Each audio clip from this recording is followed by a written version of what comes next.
Bring in show music, please. Hi, I'm CNBC producer Katie Kramer. Today on Squawk Pod, Charles Schwab President and CEO Rick Wurster with a pulse check on the American investor. Younger investors, Gen Z investors, are 46% more likely to invest before they're 21 than the generation before them. And a rare break from the Republican bloc. Sometimes, Senator, the truth will set you free.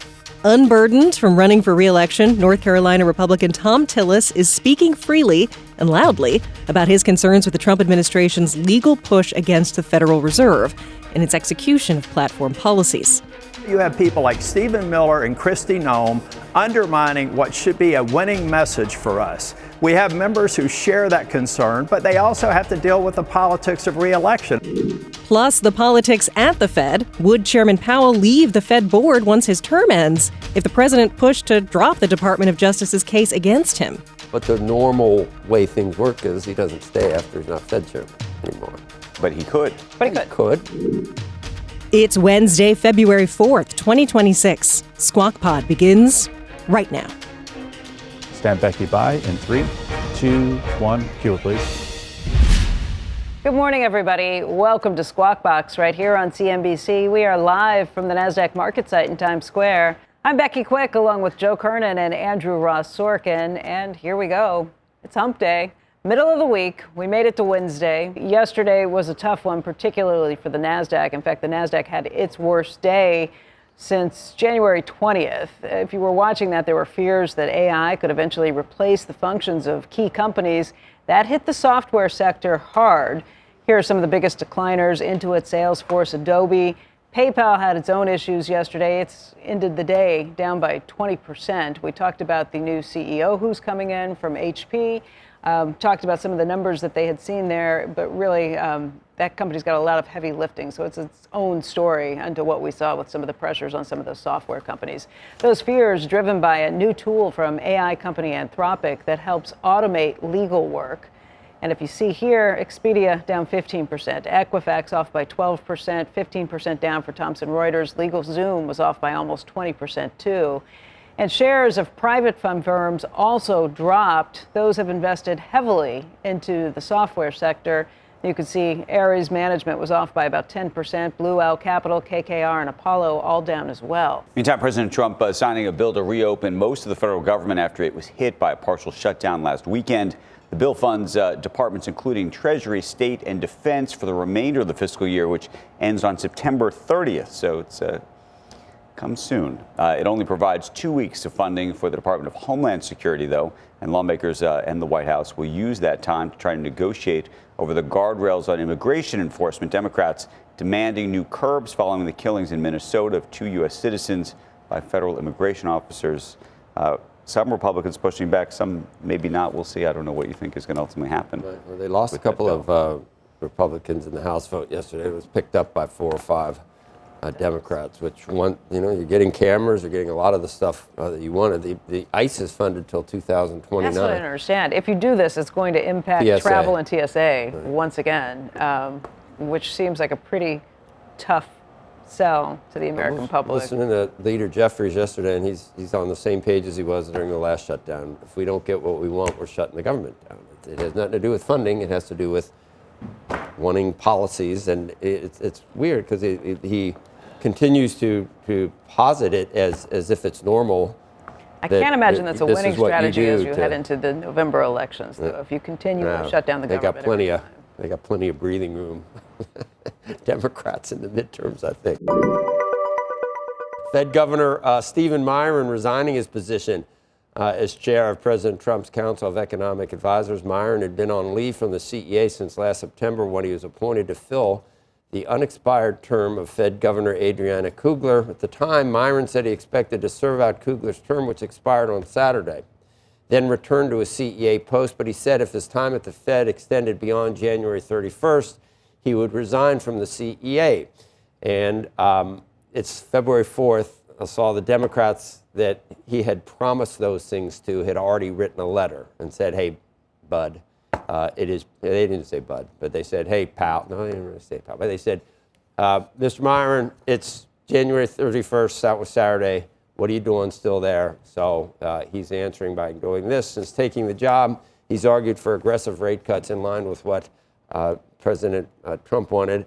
Miran is only going to be there probably long enough to where Kevin Warsh is going to fill his position. If this doesn't get resolved with Jay Powell, and we have Thom Tillis on later today, Powell could stay on, and that would sort of thwart President Trump's ability to get the people he wants on the Fed. It's a 7-member board.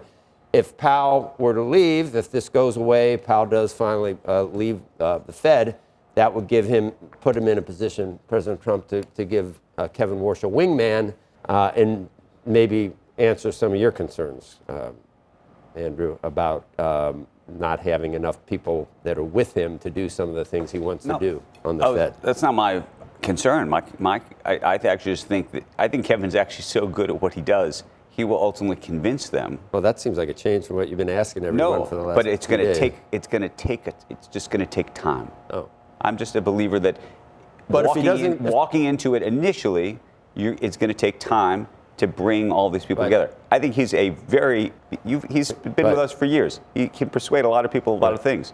But I'm just saying, you're walking into a situation where that's the challenge. Pam Bondi can tell Jeanine Pirro, and it's all summarized again in the Journal today. Bill Pulte wrote something, and Jeanine Pirro, the former Fox News host and a big supporter of the president, picked up on it. And Pam Bondi could tell her, drop this. And although President Trump doubled down. I know he did. This week. And said that he's mad about too late Powell. So, if not for nothing, he seems to want to extract things from people that don't go along with what he wants. We have seen that movie play out before. French Hill is coming on. I don't think Jay Powell will step down from that post if he doesn't drop it. If he doesn't drop it, that's why it's in the president's interest probably to drop it. I don't think he's stepping down, even if he drops it. Well, I think he'll step down if he drops it. And French Hill is going to make the case that, look, Jay Powell's a man of integrity. There's no way that the testimony in front of Congress rises to the level of a criminal probe. We got to get rid of this. And in the back of my mind, I think it's going to happen within a matter of weeks. I hope so. Yeah. You hope that Jay Powell steps down? No, I hope that the probe criminal gets dropped and investigation things move dropped. forward. I don't think there's a legitimate. Correct, but I'm not so. Just to be stubborn, he's going to leave, unless he doesn't leave because by the way, then that you think he's going to be vindictive back to President. I don't speak for Jay Powell. I believe that Jay Powell's position. I genuinely believe Jay Powell's position is by trying to orchestrate some kind of deal where he steps down in return for not having to. I don't think that's what he's doing. Anyway. I think he feels like. I know. I think that he feels like he can't. I don't know what he feels like. But my guess would be. He feels like he can't step down when he feels like the Fed's independence is still under question. I would imagine he feels like he cannot possibly step down if he feels like the Fed's independence is still in question. But the normal way things work is he doesn't stay after he's not Fed chairman anymore. So. Well, but he could. But he could. But the reason that we were even talking about it is because the specter of that investigation is causing people to say he might stay. I don't know if it's a quid pro quo as much as it's a feeling like the threats of the Fed's. Do you think he's just the damage is done, he's mad, and he's going to stay? I think the damage is done. Because the alternative is that it is a quid pro quo. Trump would make life miserable for him, even more miserable. But he is not going to want to see the Fed come under more of an attack. I think there's that too. I do think that Jay Powell has been operating from the perspective of wanting to do what's best for the Fed. I'm sure he's going to say, Warsh, you want to do these things? Have at it. Get another one of your, another person like-minded with you with Trump on the board, and let's see what happens. I'm sure he's ready to rest on his, legacy. I'll take the other side of that, but we'll see where it happens. Tease will be next. Coming up on Squawk Pod, Republican Senator Thom Tillis was in the room during Fed Chair Jay Powell's testimony on renovations at the Federal Reserve HQ. The same testimony that's the crux of the DOJ's case against him. Now, the senator says it's a frivolous endeavor, and he'll keep speaking up. We've got some U.S. attorney with a dream trying to please the president, coming up with a trumped-up case against Jerome Powell that could undermine the credibility of the Federal Reserve. That is worth going to the mat for.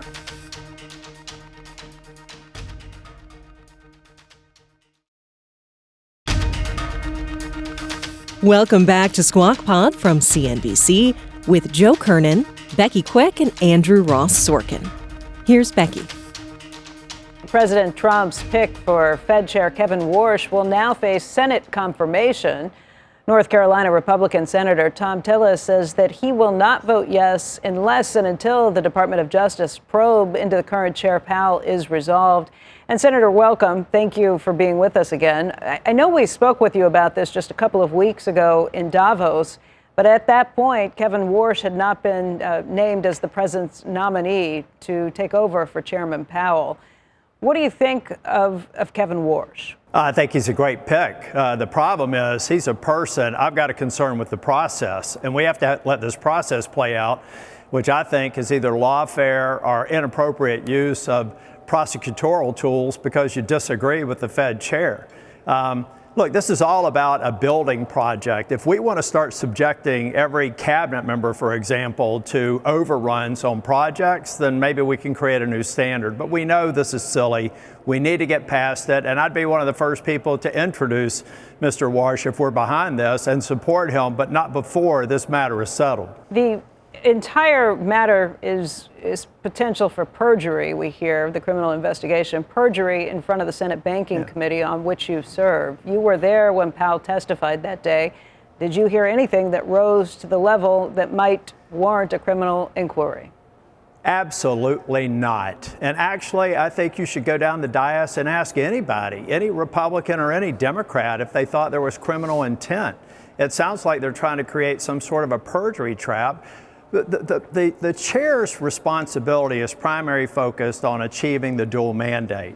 He does have administrative responsibilities, but for somebody to come up with this amateurish gotcha because he didn't get the numbers right, even if they're right, and frankly, we've teased through his answers, and I'm not sure that any of them were factually incorrect. So I think it's vindictive, I think it's frivolous, and I think it's like the president. I agree with the president this week. We need to let this play out, and I'm willing to let it play out for the remainder of this Congress if that's what's necessary to get to the truth or to get back to a process that makes sense and that keeps the Fed independent. I kind of hear two different things, and I was going to say you're not running for your election, and sometimes, Senator, the truth will set you free, and it's just not usual for someone in your position to comment on an ongoing investigation, because you're going to get criticism because this is the game. We see so many kabuki dances in Washington all the time, and a lot of times people never really say what they mean or never really say things that are totally unvarnished. But it's unusual for a sitting senator to say a Justice Department inquiry is, I don't know what you just said, it's almost you called it, I think, a sham and a couple other things. Think if that was done all the time about all kinds of different investigations, you'd be pilloried for that. But in this case, and I'm not saying I disagree with your, with what your conclusions are, but it's unusual to make such, sort of incendiary remarks about something that the Justice Department has decided is worth pursuing. Okay, well, let's back up. Number one, I've had disagreements with the president, and Trump won. There were a lot of people that thought he wouldn't endorse me when I ran for re-election because I've been independent. Obviously, I'm not running for re-election, but even more important than that, this is the first time I've seen any evidence of an attempt to try and force somebody out of the Fed board because you disagree with their policies. I mean, if you take a look at the subject, we're not talking about the reason why I feel like I can speak on this and I haven't spoken on other things is I was there at the scene of the so-called crime. I heard the testimony. I saw the answers. We played it back. That's why I think that this is silly. It sounds like to me we've got some U.S. attorney with a dream trying to please the president, coming up with a trumped up case against Jerome Powell that could undermine the credibility of the Federal Reserve. That is worth going to the mat for. You're not supposed to say it. You're not supposed to say what's actually happening, Senator. Why not? Because it normally, like I said, he's not running for re-election, so the truth will set you free. I mean, you're making you are judging the results of the investigation. You're prejudging exactly what's going to happen. That's your opinion. I was an That's your eyewitness. opinion on. I know, but that's still your opinion. I was It's an not fact eyewitness yet. to what they're charging, and what I'm I hear simply you. I'm not saying is disagreeing. okay. I'll stipulate at face value that the legal course the case has to go through. Fine, Right. Let it go through. They are the ones who chose to do this. I'm not. Right. All I'm saying is let's see the subpoena, let's see the case, and let's unusual in let it Washington. run through. If they've got a compelling case, I'll stand Especially for correct a it. Republican. You just said it's unusual for a Republican to tell the truth. Is that what you're saying? It's unusual in Washington to be so factual about something that, that at this point it's the senator's opinion that this is. It's also unusual in Washington to actually try and undermine the independence of the Federal Reserve. Right. Find one more example in the history of the Federal Reserve. Well, this is a historic and consequential position. LBJ threw some Fed chair up against the wall and said, "I'm going to, your throat out or rip something off." So I mean, it's been done before. Did he indict him? No. The law, but again, Exactly. But to conclude that it's lawfare, you have to be absolutely correct that there's no merit to the investigation whatsoever, and that that most people would wait for the investigation to be over before they'd have a foregone conclusion. That's all I'm doing. I'm saying they've decided to launch a process, and I've decided it's appropriate to see it play out. The Chair Powell has a chairman role, and he also has a Federal Reserve role. And the perverse consequence of this is maybe Chair Powell will think about being on the board for 2 more years versus following the tradition. That's what I wanted to ask. This is untraditional. Yeah. Senator, that's what I wanted to ask you. There is the question about whether he would remain as a governor, and also this idea that, some people have talked about, could a deal be brokered where he agrees he's stepping down from the governorship, meaning he doesn't continue for 2 years afterwards, in exchange of sorts for this investigation going away.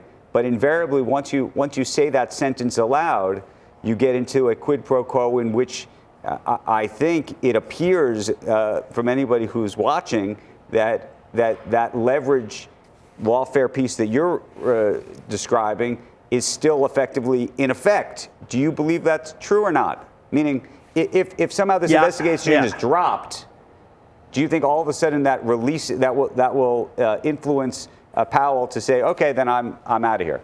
Well, I tell you, I know how I would react to this. I'd be there for the remaining 2 years because I don't think you reward bad behavior. But that's a decision that Chair Powell makes. He's probably a little bit less confrontational than I tend to be.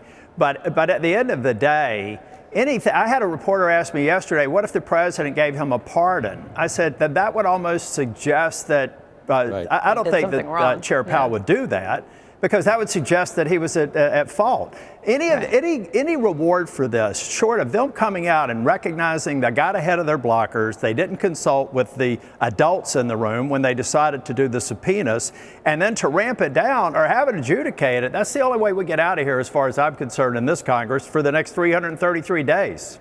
I also just wanted to ask you what your reaction is to the reaction of the president by your comments. Not, I don't think necessarily just in this particular case, but he called you a loser recently because of some of the comments that you made about Kristi Noem and also Stephen Miller.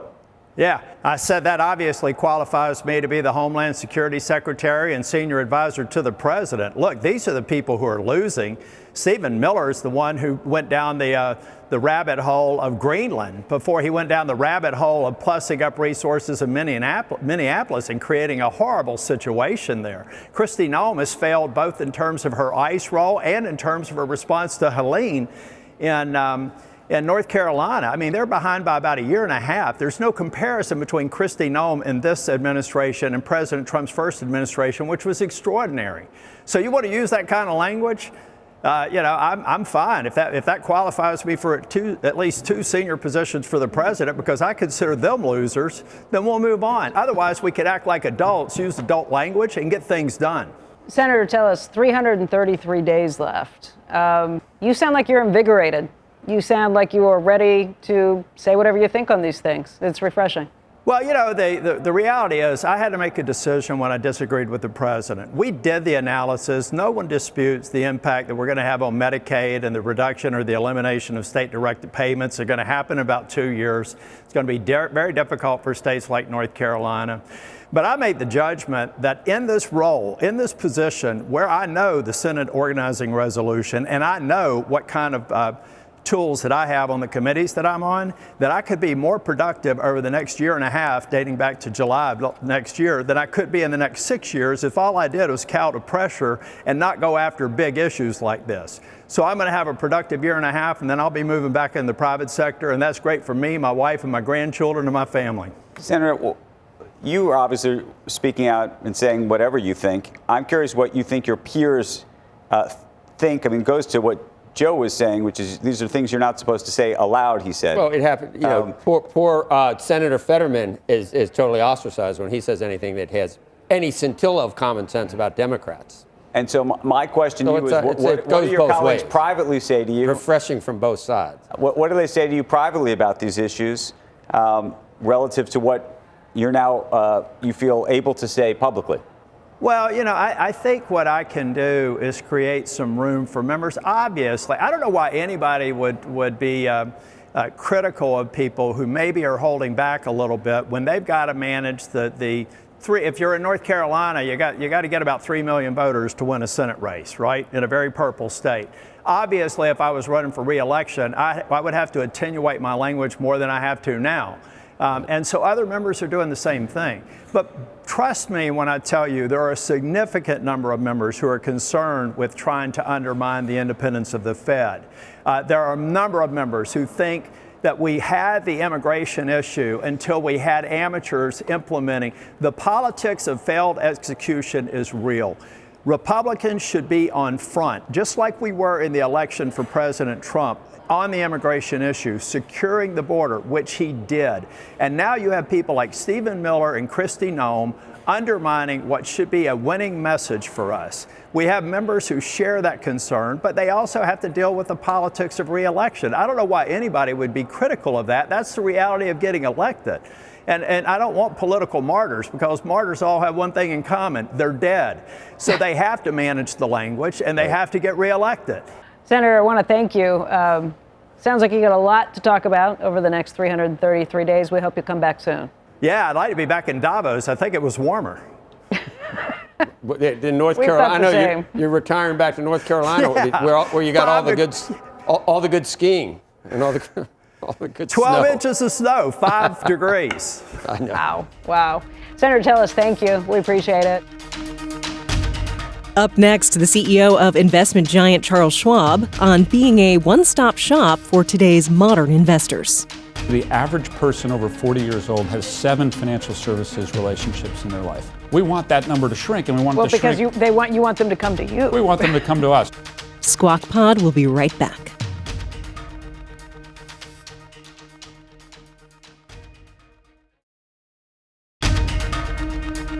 This is Squawk Pod. Stand Becky by in 3, 2, 1. Cue her, please. You're watching Squawk Box right here on CNBC. I'm Becky Quick, along with Joe Kernen and Andrew Ross Sorkin. And joining us right now to talk about the state of investing, trading, and his outlook for 2026 is Rick Wurster. He is Charles Schwab president and CEO. He's been on that job for just over a year at this point, and the stock, if you want to check it out over that period, is up by just over 40% during that time, pretty sharply outperforming the S&P 500. Is that all? Yeah, take a look at the stock. There you go. Not bad, Rick. It's a good start. It's a good start. That's what you call Totally it. because of your efforts. I think it was the 50 years of focusing on clients before I shored up in the role that to led us to that. And Carl. Carl's helpful. People remember Carl. Carl is helpful. Yeah. The advertising, Carl. Let's talk a little bit about what you are doing, though, because I think this is more than just a bull market. The S&P up 17% over that same period of time. I've been impressed by the numbers you've put up just in terms of the new accounts that you're opening. I think it's about 1 million accounts a quarter at this point, about 4 million for last year. And that brings you to what, 46 million? So that's a pretty impressive increase in the number of clients coming in. Yeah, we've been growing new clients quite a bit. And what's been so exciting about it is we're really winning with the young client. And we're seeing that younger investors, Gen Z investors, are 46% more likely to invest before they're 21 than the generation before them. And we're winning with the young investor because they don't want trade-offs. They want research, they want education, they want coaching, and they want a winning platform. And so they come to Schwab. And that's been an exciting part of our growth. We've also been deepening relationships. We've been doing more to help clients with their wealth, with their lending needs. And that's been a nice part of our growth as well. Having younger clients is a big deal. I think the age has come down. The average age of your client is down 10 years over the last 10 to 15 years. That makes them a more valuable client because hopefully you can hold on to them for a longer lifetime. Is that part of the goal here? Well, I think for us, our mission as a company is to make a difference in our clients' financial lives. The earlier people come to Schwab, the more we can do to help them, guide them, to buy their first house, to pay off their student debt, and then ultimately to be able to retire and afford their lifestyle in retirement. You guys are doing a lot on social media to win some of these new clients. What else are you doing? We are on social media. We're the most followed financial services firm on YouTube. We're on TikTok and Instagram, and we do all kinds of these creative things that like we do Get Ready With Me videos with influencers where they're talking about the power of compounding while doing their hair. Apparently that's a winner on social media. We play games on Twitch with some of the big gamers and talk about the power of getting invested early. So we're on social media trying to attract clients to the idea of investing for life and the power of compounding, the power of getting into equities and watching them compound over the long run. And yet, when people think of younger investors, they probably tend to think of Robinhood because Robinhood is doing new and different things to try and win in some of those younger investors. I don't think you agree with everything that's being offered on the Robinhood platform versus what you all are doing. I think the challenge I have is that we don't like anything that conflates investing with gambling. Gambling is a form of entertainment. You all were just talking about the Super Bowl. Have at it. If you want to bet on the Super Bowl, that's great. But you shouldn't look to gambling as a way of growing your wealth. In fact, you should look for it to decrease your wealth. Less than 5% of people that go on gambling apps take out more money than they put in. When you go on an investing app like ours and you stick with it, you grow your wealth over time. And those two things we view as very different. And so to target young people and to treat those somewhat similarly, we view as not helpful to the young generation of investors. I'm kind of with you, but that makes you sound kind of stodgy too. Well, what's not stodgy is working with young people on how to save, how to pay off their student debt, how to buy their first house. I think that we have what the young investor wants, which is why we're winning that generation. Let me ask you a different question. Do you think that the SEC should put more guardrails on the system? Either guardrails in terms of rules or guidance or other things. This goes to the extent you have a perspective on sort of what investing should look like compared to maybe what Robinhood does. Well, I think, the SEC could certainly play a role. And by the way, the SEC under the new administration has been fantastic. And I'll talk a little bit about, we used to go to the SEC for 2 years and talk about some of these pump and dump stocks and the manipulation that was happening in markets, and nothing was getting done. We went to this SEC, and a week later they had investigated the issue, shut the company down, and the company had left their headquarters in Hong Kong. And we're starting to clean that kind of stuff up. So I think the SEC is focused on the right issues. Rick, would you say you don't want any meme stock people at all as clients? No, I think meme stocks, listen, we want people to get invested. But I draw a distinction between a 10-game parlay that is front and center when you log on to your brokerage and a meme stock. At least you're investing in a stock in that case. I don't want to sound stuck. You're not doing anything in prediction markets yet. I think, when we think about prediction markets, we're not doing anything today. I break prediction markets down into 3 parts. I think there's 2 that we would do.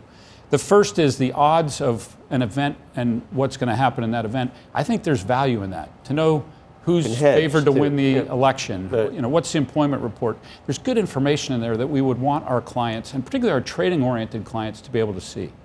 The second thing is betting on or taking a position on financial events. You could make an argument about that's related to your investment portfolio. You could hedge, you could accentuate a position.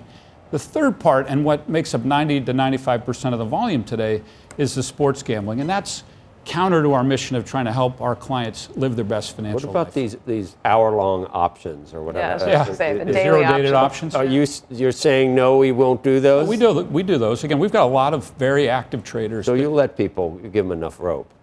We have very active traders that take a very thoughtful approach to how to trade zero-dated options. You don't want to be a nanny. No, we are for everybody, every investor of every stripe that wants to invest on our platform. That's great. We draw the line at sports gambling, but outside of that, we want people to come, be active, be engaged, be invested. Ultimately, we want what's best for the client. I know you'll bet Nassau when you play golf, don't you? I don't bet a lot when I play golf because, one, I don't get to play much. And you don't I just get to want play to enjoy much. it. You're like a 4, aren't you? Yeah. I'm a decent golfer. I played golf in college, so it sticks with you a little bit. You're better than a 4 then. I'm okay. I mean, I can knock it around. Yes. But he doesn't the answer play. Is yes. I'm up to a 20 because I'm working so hard. I do work hard. It's funny. The first time I played with Chuck, I played really well. And then every time since then, I've played poorly. And he goes, I'm glad to see you're not playing as well. You're working more. You're supposed to let him win, too. Wow, he's a great golfer and a ton of energy. Did you beat him the first time you played him? Oh, yeah. I shot under par, and it was, wow. I played well. Yeah. You shot under par. That's a remarkable thing. Those are 4 words I've never said. CEOs are not supposed to say they even can do that. I don't even say that about a single hole. Honestly, that's very rare. That's pretty good. Rick, what do you see in the market right now? What do you hear from your investors in terms of what they think about, what they worry about, what they're doing right now? Yeah, some of the themes that we hear from clients, number one, an incredible desire for managing concentrated positions. With the growth and the concentration of the growth in markets, clients are sitting on big gains and they want to know how to buy their house without having to sell and realize a big capital gain. And so we've put in place a lot of different programs to help them with that. Second big theme that we hear from clients is what I would call a bull market for convenience. Across not just our industry, but every industry, clients want things to be easier. And in our industry, the average person over 40 years old has 7 financial services relationships in their life. We want that number to shrink, and we want it to shrink. Well, because you want them to come to you. We want them to come to us and do their investing, their trading, their wealth, their lending. Do all that in one place. It makes their life simpler, gives us a bigger picture of their financial situation, and ultimately allows us to do more to help them in their life. All right, I said at the beginning, I don't think everything that's happened in the last year to your company and your stock is because of the bull market, but how much of the bull market would you put into factoring what's happened? Well, I think for 51 years now, we've put the client at the front of what we've done. And seeing through clients' eyes, taking a view of what's going to help them, I think that's what's driven our success. We certainly, in the last couple of years, have benefited from the bull market. Investor engagement is extremely high. It was up, our trading activity last year was up 30%. This year it's up probably another 20% on top of that. So clients are engaged, that's ultimately good for our business. But I think it's putting clients at the front of everything we do that has led to our success as a company. Rick, I want to thank you for coming in today. It's really a pleasure. Congratulations on the first year. Thank you. And we hope to see you back here again soon. Thanks for having me on. And that is Squawk Pod for today. Thanks for listening. Squawk Box is hosted by Joe Kernen, Becky Quick, and Andrew Ross Sorkin. Tune in weekday mornings on CNBC at 6 Eastern to get the smartest takes and analysis from our TV show right into your ears. Please follow Squawk Pod wherever you get your podcasts. We'll meet you right back here tomorrow. We are clear. Thanks, guys.